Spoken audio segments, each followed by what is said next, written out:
Parler évidemment de la controverse autour de la désinvitation d'Alexandre Cormier-Denis à la commission parlementaire sur l'immigration. Tous les partis à Québec sont d'accord avec ça. Alexandre Cormier-Denis, c'est le genre d'influenceur dont je vous parle pas généralement parce que je veux pas lui donner de visibilité. Par contre, il commence à sortir du web depuis quelque temps. Il tient une chronique hebdomadaire à Radio X, entre autres.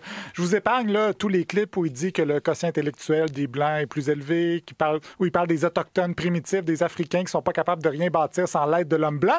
On l'a déjà trop entendu dans les derniers jours. Mais pour cerner le personnage, je vous fais juste écouter ce bout où il se défend d'être raciste. Bon, si on était si raciste que ça, déjà, on les empêcherait de venir ici.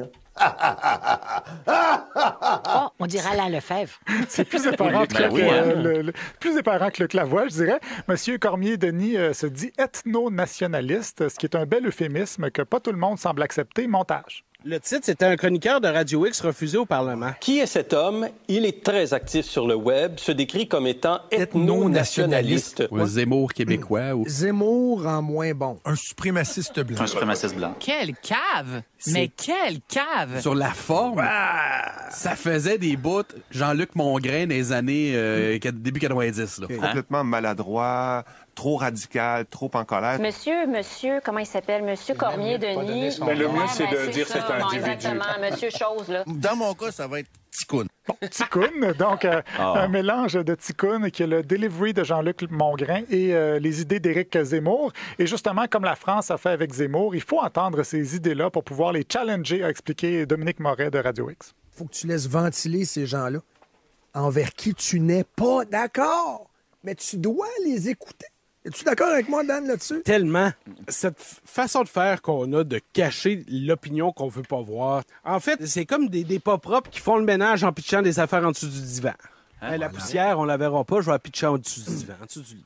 Ça fait mal, la liberté d'expression. Oui, ça fait mal. C'est un sport de contact. C'est un sport de contact, Pierre, comme disait Benoît Brunet. Sauf que le fait d'entendre les idées de Zemmour, ça lui a permis quand même d'obtenir quelque chose comme 2,5 millions de votes aux dernières élections. La poussière n'est pas en dessous du lit, mais ça va prendre Calinette pour ramasser le dégât. Surtout, Dominique Moret nous dit que de toute façon, les gens suivent déjà les influenceurs comme M. Cormier-Denis. Ouais. Il tire à 800 000 likes là, sur Facebook. Là. Les chroniqueurs et les commentateurs alternatifs que vous condamnez, que vous voulez museler, sont pas mal plus populaires que vous. Donc, 800 000 likes, c'est pas rien. Bon, je suis allé voir, c'est plutôt 2900 sur Facebook, 28 000 sur Twitter, ce qui est quand même pas mal. C'est quand même pas mal. Et j'aurais aimé vous le donner le chiffre pour YouTube, mais son canal a été banni en 2021. Donc, peut-être pas si influent que ça, le monsieur. Est-ce à dire que de lui couper le sifflet, c'était la chose à faire? Ben, je sais pas. Sa victimisation l'aidera sûrement, en tout cas, à pogner le 3000 abonnés sur Facebook, mais ça au moins permet à plusieurs de sortir leurs plus belles citations.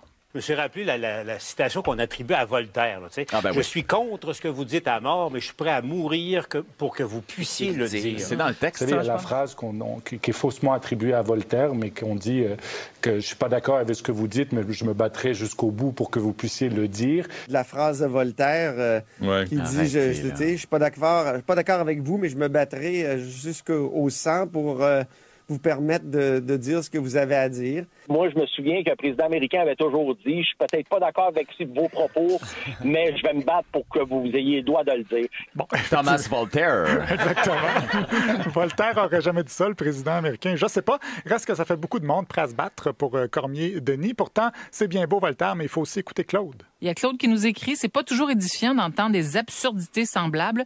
La liberté d'expression, c'est comme des leggings. Pas parce que tout le monde a le droit d'en avoir que ça fait bien à tous. Voilà, ça, évidemment...